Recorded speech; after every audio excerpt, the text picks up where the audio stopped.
नमस्कार बच्चों। आज हम सब पढ़ेंगे कक्षा 8 की संस्कृत ज्ञान मंजूषा के व्याकरण मंजूषा का दूसरा पाठ कारकाणी यानी कारक।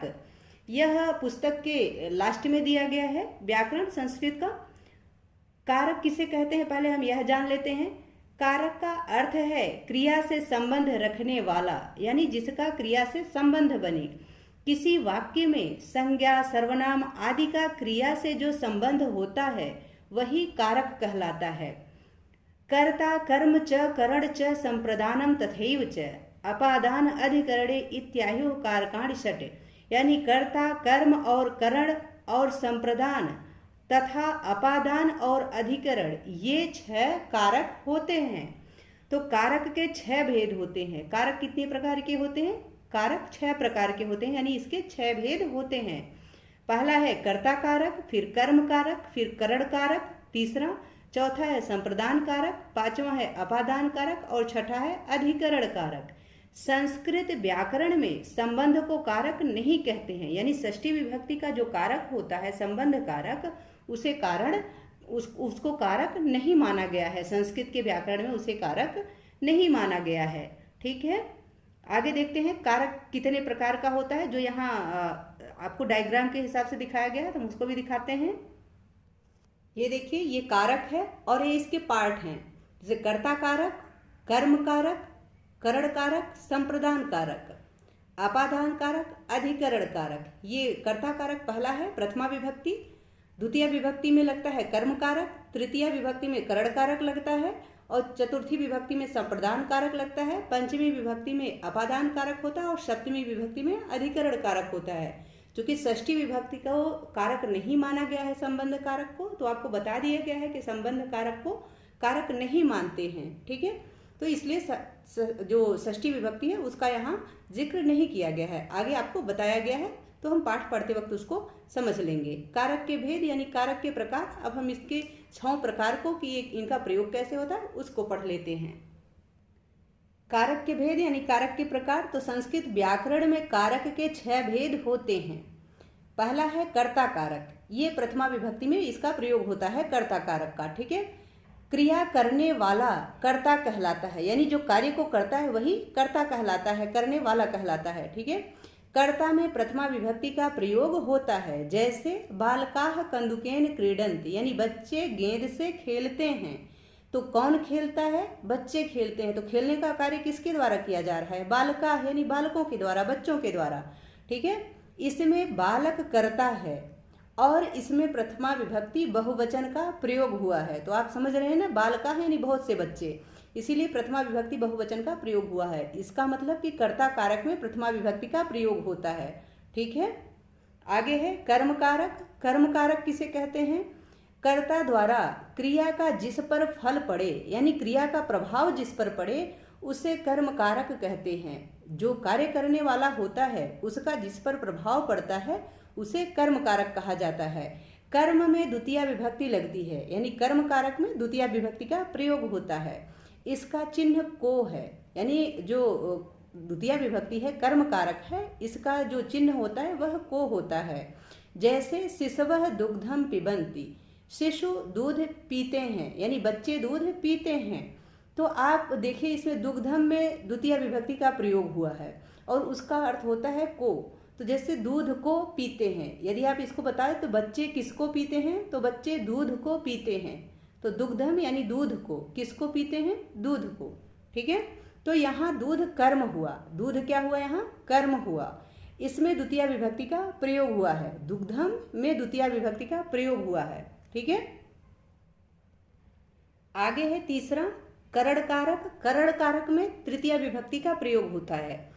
क्रिया के समापन में जो सबसे अधिक सहायक होता है उसे करण कारक कहते हैं, यानी क्रिया का सबसे ज्यादा जिस पर प्रभाव पड़ता है वह करण कारक ही होता है। करण कारक में तृतीय विभक्ति लगती है, यानी इसमें तृतीय विभक्ति का प्रयोग होता है और तृतीय विभक्ति का चिन्ह से होता है, से या द्वारा, यानी किसी चीज से या किसी चीज के द्वारा। तो द्वारा के अर्थ में भी तृतीय विभक्ति का ही प्रयोग होता है, जैसे राम ने दान दिया या राम के द्वारा दान दिया गया।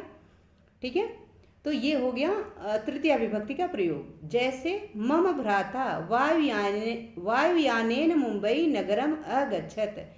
मम भ्राता यानी मेरा भाई, वायुयानेन यानी वायुयान से, वायुयानेन यानी वायुयान से या वायुयान के द्वारा यानी हवाई जहाज से या हवाई जहाज के द्वारा, मुंबई नगरम अगच्छत, मुंबई नगर आया, अगच्छत यानी आया। तो मेरा भाई वायुयान से यानी हवाई जहाज से मुंबई नगर आया। किसके द्वारा आया? तो वायुयान के द्वारा आया यानी वायुयान से आया। तो तृतीया विभक्ति में का जो चिन्ह होता है वो से या द्वारा होता है। ठीक है, इसमें तृतीया विभक्ति लगती है और इसका कारक करण कारक होता है। तृतीया विभक्ति का जो कारक होता है वह करण कारक होता है। ठीक है, आगे है चौथा संप्रदान कारक। कर्ता जिसके लिए कार्य करता है यानी जिसके लिए कर्ता करने वाला कार्य करता है और जिसे कुछ दिया जाए उसे संप्रदान कारक कहते हैं। यानी यदि किसी के लिए कोई कार्य किया जा रहा है, मान लो कि कोई भिखारी को दान दे रहा है, तो किसको दान दे रहा है? भिखारी को। किसके लिए दान दिया जा रहा है? तो भिखारी के लिए दान दिया जा रहा है। तो ये चतुर्थी विभक्ति हुई और इसमें संप्रदान कारक का प्रयोग हुआ। तो ये समझ लीजिए कि कर्ता जिसके लिए कार्य करता है और जिसे कुछ दिया जाए उसे संप्रदान कारक कहते हैं। संप्रदान में चतुर्थी विभक्ति लगती है यानी संप्रदान कारक में चतुर्थी विभक्ति का प्रयोग होता है और इसका चिन्ह होता है के लिए, यानी के लिए। जैसे मान लीजिए भिक्षुक के लिए दान दिया, राजा ने भिक्षुक के लिए दान दिया, तो इसमें क्या हुआ कि के लिए का प्रयोग हुआ, तो इसमें चतुर्थी विभक्ति लगी, संप्रदान कारक लगा। जैसे विद्या ज्ञानाय भवति, विद्या ज्ञान के लिए होती है, तो विद्या किसके लिए होती है? ज्ञानाय यानी ज्ञान के लिए। तो ज्ञानाय में चतुर्थी विभक्ति का प्रयोग हुआ है, यहाँ ज्ञान में चतुर्थी विभक्ति का प्रयोग हुआ है। ठीक है, ज्ञान से ही ज्ञानाय बना क्योंकि इसमें चतुर्थी विभक्ति लगी, इसीलिए यह ज्ञानाय हो गया। तो किसके लिए विद्या होती है? ज्ञान के लिए। तो इसका चतुर्थी विभक्ति यानी संप्रदान कारक का जो चिन्ह हुआ वो क्या हुआ? के लिए। ठीक है, आगे है पांचवा अपादान कारक यानी अपादान कारक। अपादान कारक में क्या होता है कि जिस स्थान या वस्तु से किसी का अलग होना बताया जाए, यानी जिस स्थान या वस्तु से कोई चीज अलग होती है वहां अपादान कारक का प्रयोग होता है। उस स्थान या वस्तु को अपादान कारक कहते हैं। उसमें पंचमी विभक्ति लगती है यानी अपादान कारक में पंचमी विभक्ति का प्रयोग होता है। इसका चिन्ह से होता है, से यानी अलग होने के अर्थ में। यानी यदि कोई चीज जैसे पेड़ से पत्ता गिरता है तो पेड़ से पत्ते का संबंध टूट गया, तो जहां संबंध टूटता है वहां पंचमी विभक्ति का प्रयोग होता है। यानी यदि कोई किसी से अलग होता है, जैसे बच्चा विद्यालय से घर गया तो बच्चा विद्यालय से अलग हो गया, घर की तरफ गया, तो यहाँ पंचमी विभक्ति का प्रयोग होगा। जैसे नरेंद्र अश्वात अपतत, नरेंद्र अश्वात यानी घोड़े से, अपतत यानी गिर गया, तो नरेंद्र घोड़े से गिर गया। कहाँ से गिर गया? घोड़े से, यानी घोड़े से अलग हो गया। तो यहाँ अलग होने के अर्थ में पंचमी विभक्ति का प्रयोग हुआ, अपादान कारक का प्रयोग हुआ। यहाँ घोड़े में पंचमी विभक्ति का प्रयोग हुआ है तो तभी ये अश्वात हो गया। अश्व का अश्वात क्यों बन गया? क्योंकि इसमें पंचमी विभक्ति का प्रयोग हुआ है और पंचमी विभक्ति का प्रयोग अलग होने के अर्थ में होता है, जिसका चिन्ह क्या होता है? से। इसका सिर्फ से होता है। और तृतीया विभक्ति का आप देखेंगे तो उसमें से या द्वारा दोनों होता है। ठीक है, यानी किससे या किसके द्वारा, वहां संबंध बिछड़न का नहीं होता, अलग नहीं होता। यानी कोई वस्तु या व्यक्ति किसी चीज से अलग नहीं होती है तृतीया विभक्ति में, जबकि पंचमी विभक्ति में वह उससे अलग होती है। जैसे बच्चा विद्यालय से घर गया, बच्चा घर से विद्यालय गया तो घर से अलग हुआ तो विद्यालय पहुंचा, विद्यालय से अलग हुआ तो घर पहुंचा।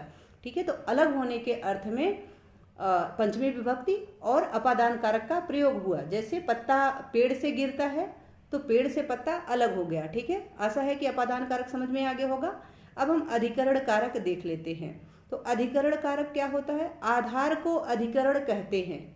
आधार जो होता है उसी को अधिकरण कहते हैं। अधिकरण में सप्तमी विभक्ति लगती है यानी अधिकरण कारक में सप्तमी विभक्ति का प्रयोग होता है और इसका चिन्ह में पे पर है, यानी किसी चीज पर, यानी टेबल पर, मेज पर या मेज में, टेबल में, ड्रावर में, ऐसी जो चीजें होती हैं इसमें सप्तमी विभक्ति का प्रयोग होता है और अधिकरण कारक का प्रयोग होता है। यहाँ उदाहरण दिया गया है, जैसे गगने सूर्य उदयति, यानी गगन में सूर्य उदय होता है। गगने यानी आकाश में, सूर्य उदयति, सूर्य उदय होता है। तो अगर आप कहें कि ड्रावर में कोई सामान रखा है तो वहां भी क्या होगा, सप्तमी विभक्ति और अधिकरण कारक का ही प्रयोग होगा। तो में, पे, पर ये जो है ये सप्तमी विभक्ति के चिन्ह हैं, अधिकरण कारक के चिन्ह हैं। यहाँ गगन में सप्तमी विभक्ति का प्रयोग हुआ है, यानी गगन में जो ए लगा ये सप्तमी विभक्ति की वजह से ही लगा, जिससे ये हो गया गगने यानी गगन में। पहले ये सिर्फ गगन था, आकाश था, जब इसमें ए लग गया तो ये हो गया सप्तमी विभक्ति लग गई तो ये हो गया गगने यानी गगन में। तो गगन में यानी आकाश में सूर्य उदय होता है। ठीक है, आशा है अधिकरण कारक अच्छे से समझ में आ गया होगा। यहाँ संबंध कारक के बारे में कुछ बताया गया है नीचे, तो हम आपको उसको भी बताते हैं। संबंध कारक जिसको कारक नहीं माना गया है संस्कृत व्याकरण में, उसके बारे में आप जान लीजिए कि किसी वस्तु, स्थान या व्यक्ति का जिससे संबंध हो, यानी जिससे संबंध बताया जाए, उसे संबंध कारक कहते हैं। इसमें षष्ठी विभक्ति लगती है, यानी संबंध कारक में षष्ठी विभक्ति का प्रयोग होता है। और षष्ठी विभक्ति का चिन्ह क्या होता है, का, के, की, रा, रे, री, यानी राजा का, राजा की, तुम्हारी, हमारी, मेरी, इसमें क्या है षष्ठी विभक्ति का प्रयोग हुआ है और यह संबंध बताया गया है। जैसे यह मेरी पुस्तक है तो मेरी पुस्तक है, इसमें क्या हुआ षष्ठी विभक्ति का प्रयोग हुआ और इसमें संबंध बताया गया, पुस्तक के साथ हमारा संबंध बताया गया। यहाँ उदाहरण दिया गया है, जैसे रामः दशरथस्य पुत्रः आसीत्, राम दशरथ के पुत्र थे। तो यहाँ राम का दशरथ के साथ संबंध बताया गया है कि राम दशरथ के कौन थे, तो राम दशरथ के पुत्र थे, आसीत् यानी थे, तो राम का और दशरथ का संबंध बताया गया, इसलिए यहाँ षष्ठी विभक्ति लगी हुई है और इसमें संबंध कारक का प्रयोग हुआ है। ठीक है, यहाँ दशरथ में षष्ठी विभक्ति का प्रयोग हुआ है, लेकिन संबंध कारक संस्कृत में कारक का भेद नहीं माना जाता। आपको यहाँ बता दिया गया है कि संबंध कारक को संस्कृत में कारक नहीं माना जाता है। यह संबंध कारक है, इसका प्रयोग होता है, परंतु इसे कारक माना नहीं गया है। आशा है कि यह कारक पाठ आपको अच्छे से समझ में आ गया होगा। यदि पाठ से संबंधित या वीडियो से संबंधित कोई सुझाव हो तो प्लीज़ कमेंट बॉक्स में अवश्य लिखें। वीडियो पसंद आए तो इसको लाइक एंड शेयर कीजिए। चैनल पर नए हैं तो प्लीज़ इसे सब्सक्राइब कीजिए। बहुत बहुत धन्यवाद।